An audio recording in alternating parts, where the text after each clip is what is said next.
여러분 반갑습니다. 제가 지난 7월 첫째 주에 맥주감사 주일 때 와서 설교한 적이 있습니다. 또 이번에 마침 우리 김 목사님 네 분이 지방에서 성지순례를 가시게 돼서 저한테 설교를 부탁을 하셨어요. 저는 좀 거리가 멀어서 이거 아침 9시는 너무 급하다. 이제 그렇게 안 된대. 우리 교회 일부 예배 나오는 분들도 꼭 말씀을 받아야 되기 때문에 오셔야 된다고. 또 한 가지는 우리 김 목사님이 목사님들 사회에서는 설교를 아주 잘 하시는 목사님으로 정평이 나 있어요. 여러분들은 그 목사님 세계를 잘 모르시잖아요. 그러니까 그래서 저도 이제 그런 이야기를 많이 들어서 우리 목사님이 주일 설교하신 거를 유튜브로 이렇게 내놓으시잖아요. 거의 대부분 제가 듣습니다. 들으면서 제가 늘 어떤 생각을 하냐면 우리 김 목사님은 학식도 굉장히 많으신 분이고 설교도 굉장히 버릴 것이 없는 설교를 하세요. 이제 많은 분들의 설교를 보면 그 본문하고 맞지 않는 설교를 할 때가 좀 있거든요. 그런데 우리 김 목사님은 아주 설교를 적절하게 또 예화도 참 적절하게 설교를 잘하셔서 제가 어떤 때는 감동을 받고 은혜를 받아서 전화할 때가 있어요. 너무 귀한 설교 잘 들었다고 은혜 받았다고 이렇게 할 때가 있는데 저에게 또 이런 귀한 강단에서 설교할 수 있는 기회를 줘서 한편으로는 고맙고 한편으로는 그런 면에서 좀 제가 두렵고 떨림이 있습니다. 그러나 성령님께서 이 시간도 인도하시고 지도하시고 이끌어 주실 줄로 믿고 여러분들이 사람을 보지 마시고 하늘의 음성을 듣고 여러분에게 주시는 하나님의 생명의 말씀으로 받으시기를 바랍니다. 자, 오늘 1절에 보면요. 바울 사도가 이렇게 말합니다. 하나님 앞과 산자와 죽은 자를 심판하실 그리스도 예수 앞에서 두 앞이 있어요. 하나님 앞과 심판자로 오시는 마지막 재림주로 오시는 예수님 앞에서 그의 나타나실 것과 그의 나라를 두고 엄히 명한다. 엄히 명한다는 거예요. 자, 이 말씀의 의미는 뭐냐면 모든 믿는 사람, 저를 비롯해서 여러분 모두 우리 믿는 사람들에게는 최후의 심판날이 있습니다. 지금 이 바울 사도가 하는 말은 최후의 심판날을 지금 머리에 그리면서 이 말씀을 하고 있는 거예요.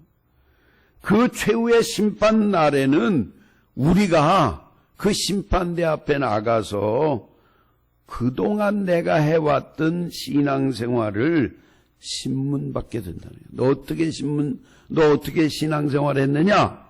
이렇게 신문을 받고 거기에 따라서 우리가 천국에 들어갈 자가 결정된다는 거죠. 여러분, 사실상 예수 믿는 성도들이 천국 가기를 원하지 않는 분은 하나도 없을 거예요. 천국 가기 원하시죠? 정말 원하세요? 여러분, 천국 가기 원하세요? 아니, 오늘 이 자리에 예배드리러 온 분들 중에서 난 천국 가기 싫어 그러면서 온 분 한 분도 없을 거예요. 그런데 제가 43년 목회를 하고 끝냈는데 안타까울 때가 있어요. 저분 왜 교회를 다니지? 도대체 저분은 왜 교회를 다니는 걸까? 라고 궁금한 분들이 있고 안타까운 분들이 있어요.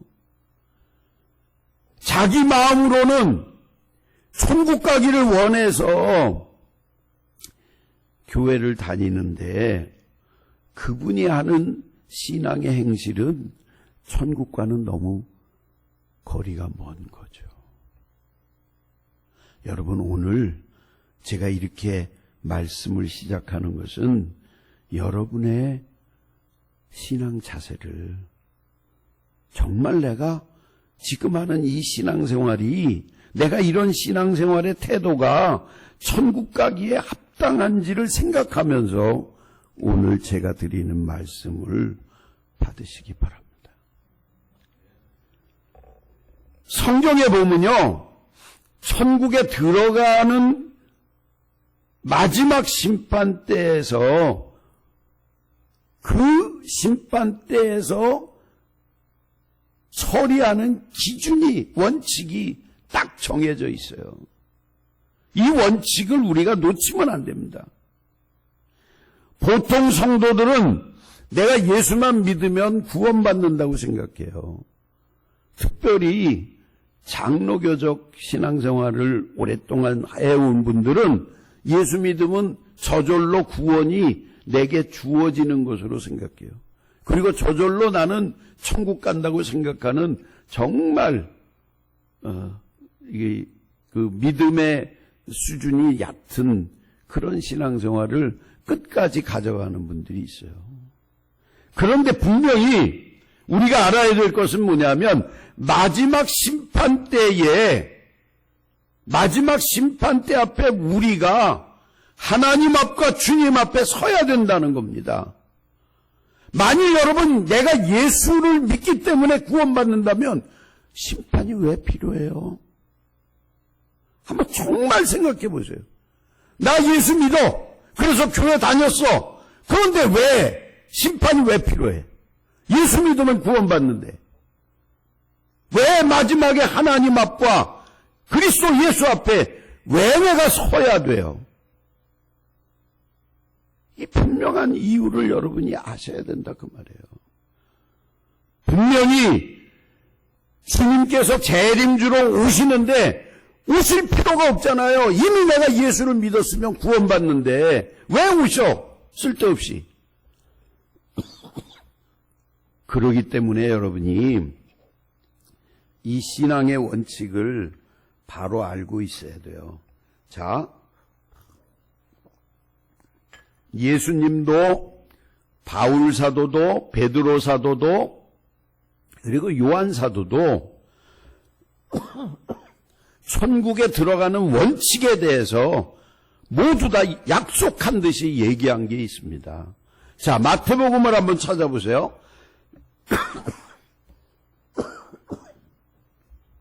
마태복음 16장 27절 말씀을 읽겠습니다. 저 스크린에 떠 있습니다. 같이 한번 읽습니다. 시작. 인자가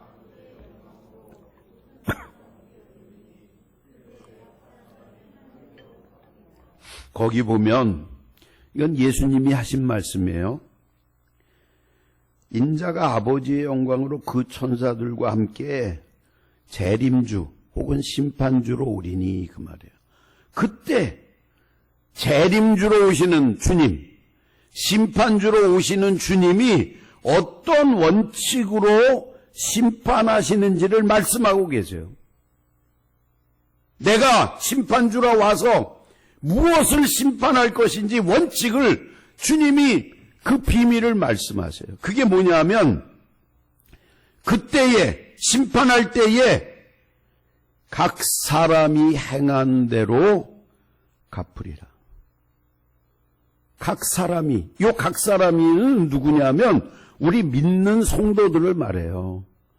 여러분, 예수님이 재림주로 오실 때는 믿지 않는 사람들은 대상자가 아니에요. 심판의 대상자가 아니에요. 왜 그래요? 요한복음 3장에 보면 요한복음 3장 18절에서 뭐라고 그랬냐면 믿지 않는 자는 이미 심판을 받았다예요. 1차 시험에서 다 떨어진 사람들이야. 1차 시험에 떨어진 사람 2차 시험에 올 수 있어요, 없어요? 올 수 없어요. 분명히 예수님께서 이 마태복음 16장 27절에서 그때에 각 사람이 행한 대로 갚아주리라. 각 사람, 여러분 한 성도가 신앙생활 한 그것을 여기서 말씀하는 거죠. 바울 사도는 이렇게 또 얘기합니다. 자, 고린도후서 5장 10절 말씀을 보세요. 고린도후서 5장 10절 같이 읽습니다. 시작. 이는 우리가 다 반드시 그리스도의 심판대 앞에 나타나게 되어 각각 선악간에 그 몸으로 행한 것을 따라 받으려 함이라. 바울 사도도 똑같은 말을 해요. 각각 여러분 한 성도마다 각각 선악간에 그 몸으로 행한 것을 따라 받으려 합니다. 우리가 신앙생활 하면서도 어떨 때는 잘할 때도 있고 못할 때도 있어요. 그걸 지금 말씀하는 거예요. 각각 선악간에 그 몸으로 내가 내 몸으로 행한 것을 따라 받으려 합니다. 분명한 것은 행위에 대한 것을 여기서 말씀하고 있는 거죠. 아까 예수님께서도 그때에 각 사람이 행한 대로 갚으리라 그렇게 말씀하셨고 바울 사도도 각각 선악간에 그 몸으로 행한 것을 따라 세 번째 베드로 사도도 또 이렇게 얘기합니다. 베드로전서 1장 17절을 한번 보세요. 베드로전서 1장 17절 시작. 외모로 보시지 않고 각 사람의 행위대로 심판하시는 이를 너희가 아버지라 부른즉 너희가 나그네로 있을 때를 두려움으로 지내라. 여기 앞에 보면 각 사람의 행위대로 심판하시는 이를 너희가 아버지라 부른다. 하나님 아버지를 말하는 거죠. 심판하러 오시는 분은 예수님이지만 예수님은 하나님의 권위를 위임받아서 심판주로 오시는 거예요. 심판의 본체는 누구시냐면 하나님이세요. 근데 그 하나님이 뭐라고 심판하시나를 보세요. 각 사람의 행위대로 심판하시는 이 하나님이 심판의 기준을 신앙생활하는 그 사람들의 행위를 따라 심판한다. 베드로 사도가 이렇게 말씀하고 있어요. 예수님도 바울 사도도 베드로 사도도 똑같이 심판에 대해서 약속이 난 듯이 똑같은 말씀을 하는 거죠. 자, 요한계시록을 우리는 계시라고 얘기하죠. 하나님의 비밀이 담겨있는 묵시라고 얘기합니다. 그런데 요한계시록을 쓴 요한사도도 요한계시록 2장 23절. 자, 요한계시록 2장 23절을 또 읽겠습니다. 시작.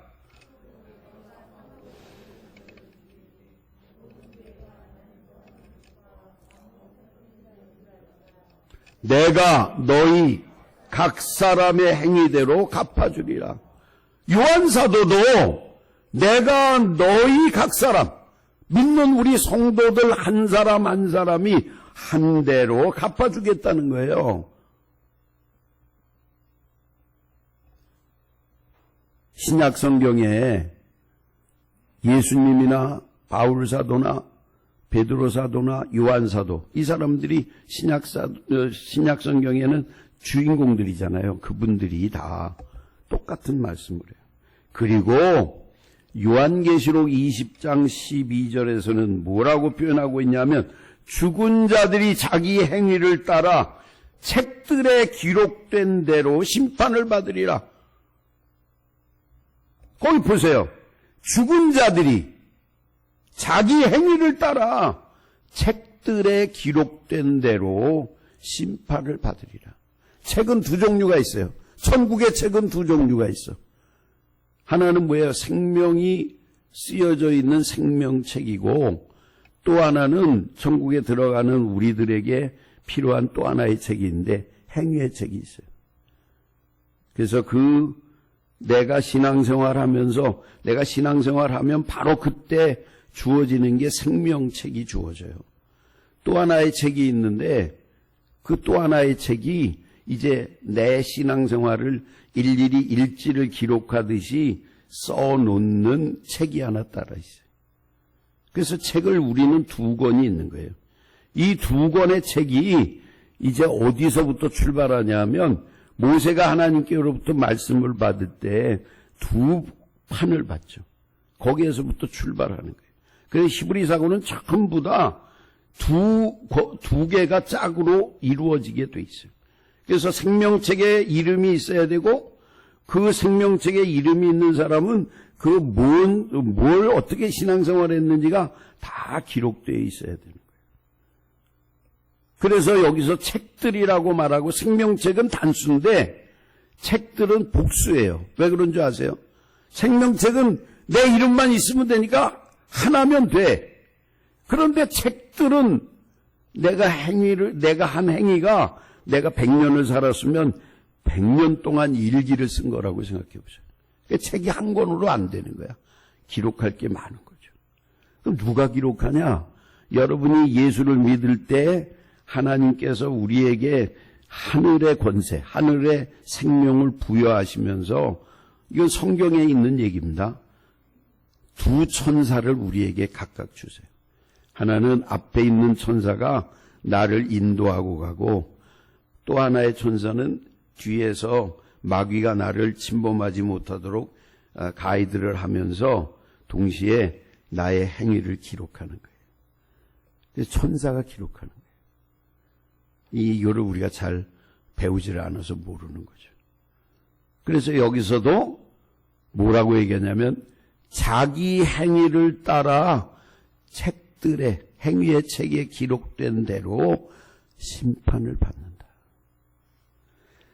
자, 이것이 예수님을 비롯해서 바울 사도나 베드로 사도나 요한 사도가 똑같이 마지막 심판의 날에 우리에게 임할 그 기준을 말씀하고 있는 거예요.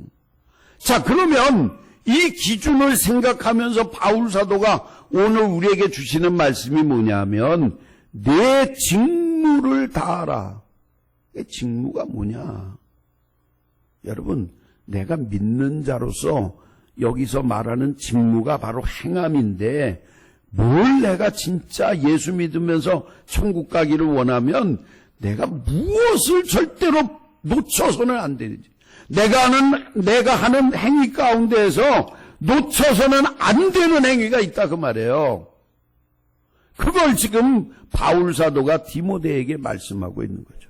첫 번째가 뭐냐 하면 2절에 있는 말씀이에요. 2절을 한번 같이 읽어보겠습니다. 2절 시작.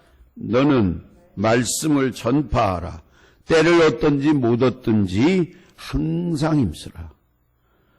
여러분이 신앙생활하면서 여러분의 행위가 하나님께 합당하게 받아들여지는 아주 귀한 것이 있는데 첫 번째 것이 뭐냐면 말씀을 전파하라요. 여러분 아까도 장로님들하고 말씀 나눌 때 그런 말씀들을 하셨는데 사실 코로나가 일어나고 나서 코로나 사태가 일어나고 나서 2년 넘게 교회들이 굉장히 어려웠잖아요.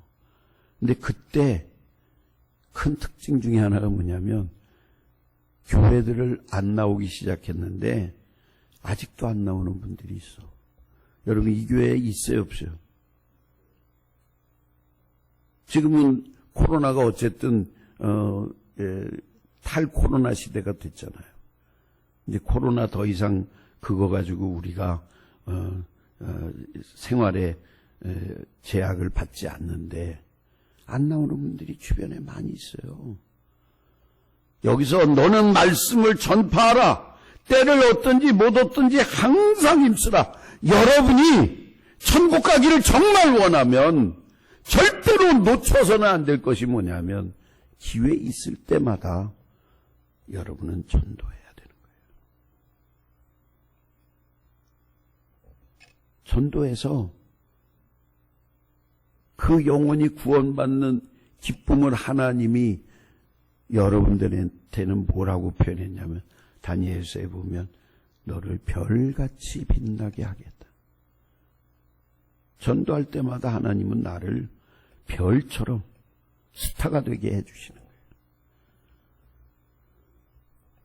여러분 가정에 믿지 않는 사람들이 있습니다.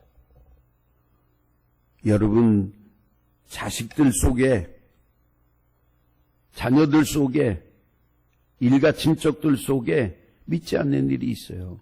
이제는 옛날하고 달라서 전도하기 쉽지 않습니다. 아파트도 제대로 못 들어가고요. 사람들도 뭐 나눠주면 아주 거부를 하고요. 모르는 사람 붙잡고 얘기하려고 그러면 신고하고, 이제는 전도가 쉽지 않아요.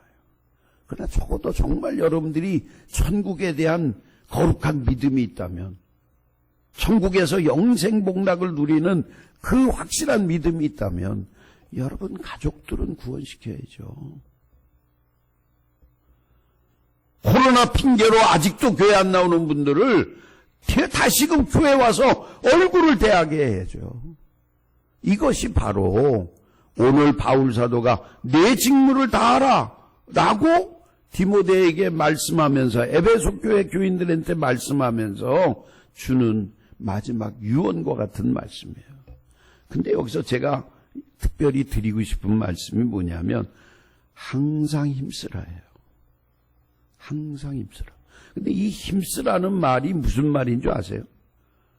여러분 항상 힘쓰라 모르지 않아. 우리 한국 사람들은 항상 힘쓰라 이 말을 지금 모르는 분 한 분도 없어요. 여기 그 의미를 모르는 분 한 분도 없어요. 그런데 이것이 영적으로 어떻게 하라는 거냐는 말을 하면 여러분이 이게 뭔지를 도무지 몰라. 그냥 뭐 어떻게 하면 이게 항상 힘쓰는 건가? 여기서 말하는 힘쓰라는 말은요, 히브리 원어로는 뭐냐면 마다드라는 단어예요. 마다드라는 단어. 마다드가 무슨 단어냐면 이런 거예요. 미인대회 나가려고 하는 아가씨가 있다고, 젊은 여인이 있다면 그 사람은 살 빼려고 애를 쓸까요? 아닐까요? 제가 교회에서 본 우리 대학생 중에는 뭐가 있냐면 밥을 먹으면 바로 들고 다니는 체중기가 있더라고. 밥 먹으면 바로 거기다가 체중을 달아. 300kg, 300g이 늘었어. 나 이제는 아무것도 안 먹어. 여러분 여기 마다드라는 단어가 뭐냐면요, 항상 체크하는 걸 말하는 거예요.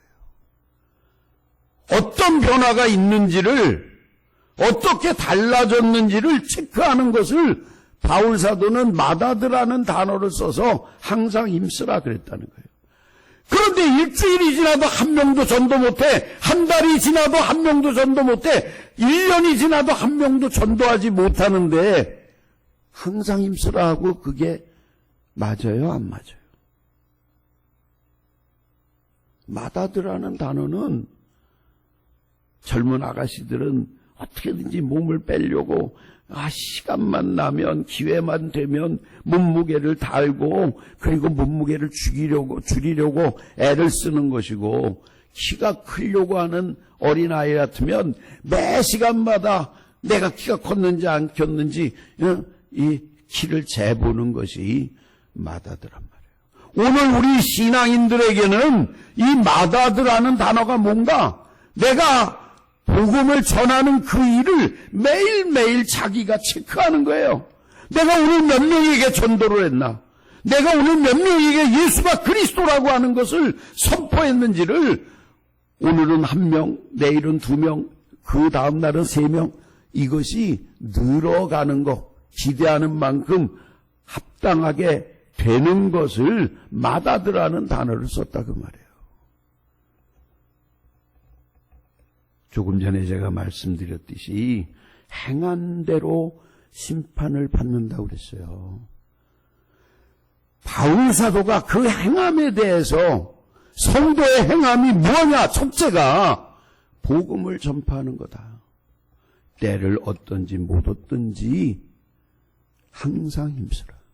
여러분, 우선 여러분 가정에서부터 또 여러분 그동안 함께 신앙생활하던 교우들, 속도원이든지 주변의 그 친구들, 여러분들이 다시금 이 교회에서 함께 신앙생활하는 그 일을 항상 힘쓰시기를 주의 이름으로 축원합니다. 자, 두 번째는 뭐냐면 3절과 4절에 있는 말씀이에요. 진리의 말씀으로 충만한 교회를 세우라는 겁니다. 자, 3절 4절을 한번 읽어보겠습니다. 시작. 때가 이르리니 사람이 바른 교훈을 받지 아니하며 귀가 가려워서 자기의 사욕을 따를 스승을 많이 두고 또 귀를 진리에서 돌이켜 허탄한 이야기를 따르랴. 여러분, 오늘날 우리들이 사는 시대가 이래요. 사람들이 바른 교훈을 받지 않습니다. 교회에 와서 말씀을 듣는 일, 설교를 듣는 일이 바른 교훈을 받는 거예요. 특별히 여러분들처럼 훌륭한 목사님, 제가 아까 얘기했잖아요.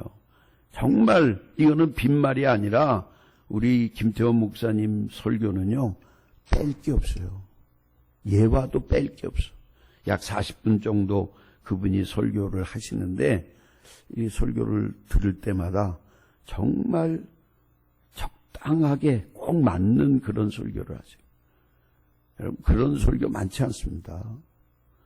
여러분들이 그런 데 관심이 별로 없어서 그렇지 설교로 평생을 살아온 저는 그런 부분을 잘 알아요. 그리고 감리교에서는 아주 탑 클래스의 그런 설교가로 우리 김 목사님은 인정이 돼 있어요. 여러분이 그런 목사님의 설교를 듣고 있는데 여기 뭐라 그랬어요? 바른 교훈을 받지 아니하며. 교회는요, 일주일에 한 번만 설교를 하는 게 아니에요. 미국 교회들은 일주일에 한 번 하잖아요. 우리 한국 교회는요, 하나님이 얼마나 축복하시는지 주일낮, 주일밤, 여기는 지금 코로나 때문에 우리가 주일 예배가 많이 없어졌지만 수요일 예배, 금요일 예배, 또 거기에다가 새벽 기도까지 말씀을, 바른 교훈을 들을 기회가 많은데도 불구하고 교회를 안 나와요.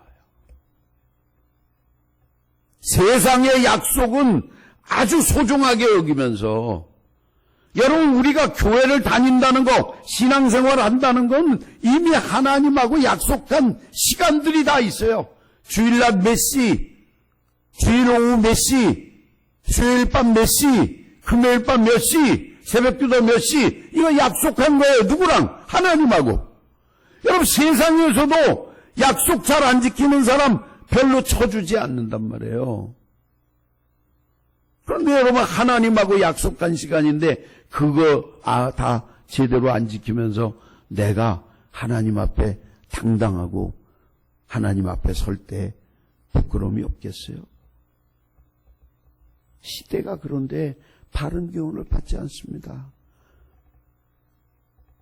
TV에서 나오는 허접한 이야기들은 낄낄거리고 좋아서 눈을 그 안에 집어넣을 정도로 그렇게 집중을 하면서도 설교에 그렇게 애착을 가지는 사람이 많지 않습니다. 세상에 쓰잘데없는 얘기들이 얼마나 많이 있습니까? 그런 데는 사람들이 관심을 많이 기울이면서도 설교는 그냥 건성건성 들을 때가 너무 많이 있어요. 오늘 바로 바울사도가 그런 얘기를 하는 겁니다. 귀가 가렵다. 여러분, 하나님의 말씀이 내 속에 충만하면 귀가 가려울 수가 없어요. 하나님의 말씀에 충만하고 그 세미한 음성을 들으려고 귀를 집중하기 때문에 헛한 소리를 듣지 않는다고 말해요. 근데 내 마음이 채워지지 않으니까 귀가 가려워. 뭔가라도 듣고 싶어. 그래서 여기저기 쫓아다니면서 많은 잡담이나 무슨 가십이나 무슨 흉한 소문이나 거짓된 정보들이 내 귀에 들어와서 내 속을 더럽히는 거죠. 쓰레기통을 만드는 거죠. 하나님의 바른 교훈으로 내 심령을 하나님이 받으시는 좋은 그릇으로 만들어야 되는데 우리가 그렇게 못하는 거죠. 그러면서 여기 바울 사도는 이어서 이렇게 얘기합니다. 자기의 사욕을 따를 스승을 많이 두고 허탄한 이야기를 따른다. 내가 원하는 것들이 채워지지 않으니까 세상에 이상한 스승들을 많이 둬요. 주식하는 사람은 주식에 고수들을, 또 무슨 문화 강조하는 사람들, 또 여러분이 유튜브에 보면 김아무개 남자로는 또 누구 이렇게 유명한 강사들, 거기에는 유튜브들 들어간 거 보면 수십만들이 들어가서 그거를 보면서도 하나님의 말씀에는 그런 귀를 기울이질 않아요. 그리고 허탄한 소리, 여기 뭐라고 바울 사도가 얘기하냐면 허탄한 이야기를 따른다 그랬어요. 이 허탄한 이야기라는 건 뭐예요? 죽음으로 가는 말들에는 사람들이 솔깃하면서도 바른 교훈, 영적으로 영원한 생명을 얻는 데는 무심한 시대를 우리가 살고 있다. 그러니까 이 말은 뭐냐 하면 여러분, 전도하는 일이 여러분의 첫 번째 행위고 두 번째는 예배를 통해서 말씀을 받는 훈련이 돼야 돼요. 조금 전에 제가 얘기한 것처럼 여러분은 좋은 설교가 정말 A클래스인 설교를 듣는 교회인데 사람들이 몰려들어야죠. 저는요, 이거 이제 지나간 얘기지만 설교를 제가 대전에서 목회를 했는데 수원에서 아침에 와요. 저 영동에서 와요. 저 논산에서 와요. 설교를 듣기 위해서. 그런데 우리 주변을 한번 생각해 보세요. 여러분이 여러분의 목사님의 설교를 다른 사람들에게 듣게 하기 위해서 그런 애를 씁니까? 토요일 밤에 여러분의 자녀들이 나한테 와라, 내일 나하고 같이 교회 가서 예배 드리자, 그러게 합니까? 그렇게 합니까? 여러분의 친구들이 여러분 만나자 그러면, 그래 주일날 그러면 나하고 예배 드리고 나서 만나자, 이렇게 해보세요. 바울 사도가 말씀하고 있는 내 직무를 다하라는 말은 여러분이 예배를 통해서 하나님의 말씀, 바른 교훈을 받으라는 거예요. 오늘 이 자리에 예배에 참여한 여러분들 뿐만 아니라 바라기는 여러분들을 통해서 이 교회가 예배를 참석하는 일에 최선을 다하는 성도들이 되시기를 바랍니다.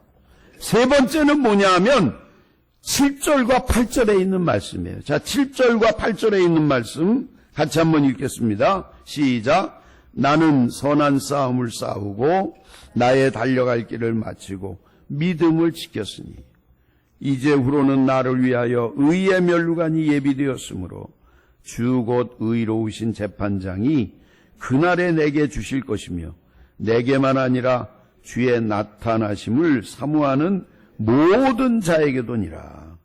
여기에 주의 나타나심을 사모하는 모든 자, 요 나타나심이라는 말이 히브리 원어로는 뭐냐면 샤파트라는 단어예요.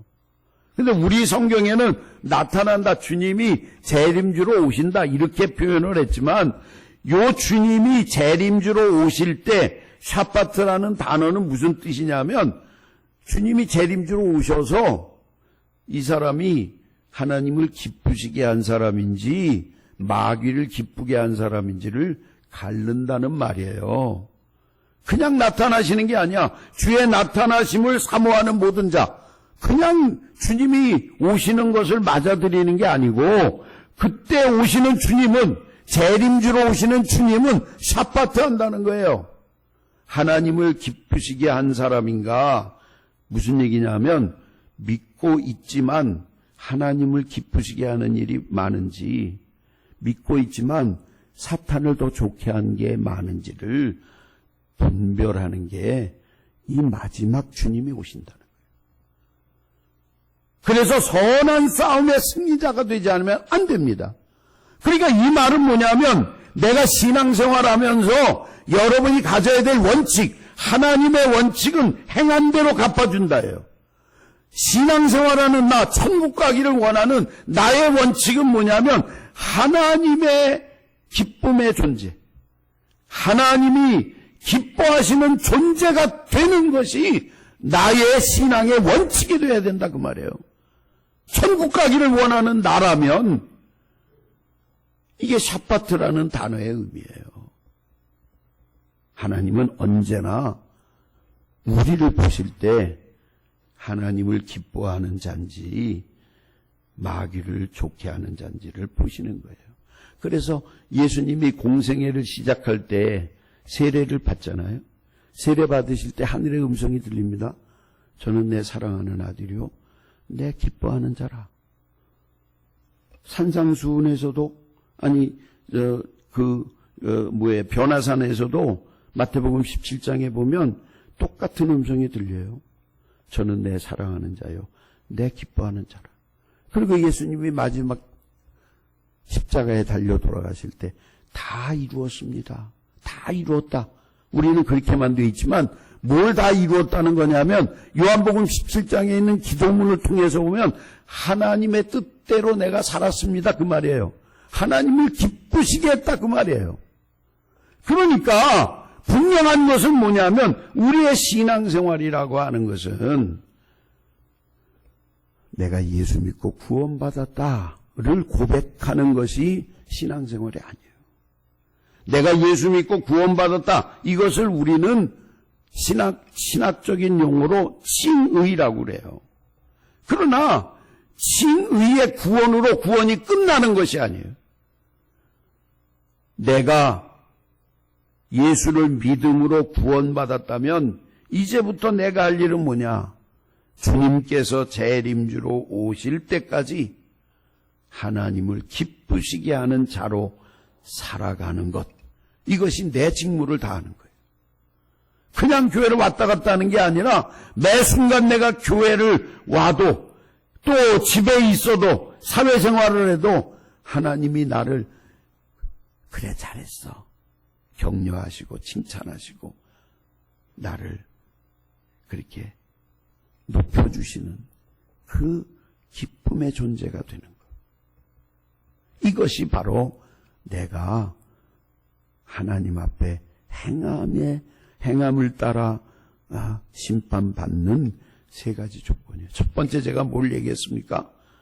때를 얻든지 못 얻든지 뭘 하라? 복음을 전하라. 여러분 가정에서부터 여러분 주변에 복음 전할 수없이 많은 사람들이 있습니다.